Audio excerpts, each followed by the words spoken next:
Kung ano, nagustuhan mo ba yung binili ko para sa'yo? Magagamit mo yan dyan? Oo, gamit ko talaga yan, oh. Ito, dami nito naman to. Ito naman. Ano ba purpose na ito? Wala ko idea dyan eh. Ito naman. Para saan ba yan? Para dito yan.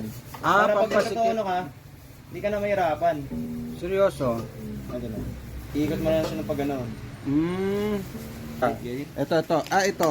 String. Extra string. Pag bumili ka nito, ito na to.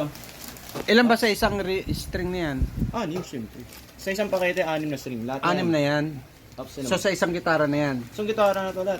Paldo ka na dito. Maganda kasi iba-ibang kulay. Oo. Mas maganda pa dito.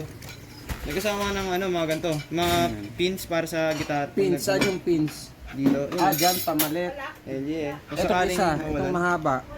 Ito, pag magsa-setup kayo ng gitara, kung gusto niyo babaan yung action niyo, ito yung nut. Nut ba tawag dyan? Yes sir. Kala ko- Lalagarin na niya, babawasan niyo na lang yan. Para low action kayo. Tapos dalawang kulay yan. Isang white, isang black. Ganon din sa mga sa mga pin. Maganda dito kasi maraming Maraming pick. pick para marami kang mapagpipilian. Ito, hawakan mo. Minsan yung iba manipis. Ano yung number makapal. yan? Pero number to eh. Pero manipis siya. Maganda siya pang strum.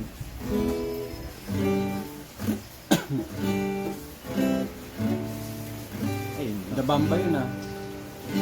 La bamba. Okay. So, okay naman sa'yo. Oo, okay Pasok ito. na pasok. Solid ba? Solid. Solid. Ito mong setup. Meron din pala siyang meron din siyang bridge na kasama. Saan Dalawang yung bridge. Ito. Ay, yung mahaba. Dalawa yan. Isang black, isang white. Kumuha Nice. na kayo dyan sa may TikTok shop. Sa may yellow basket. Yon, yabang mo ah.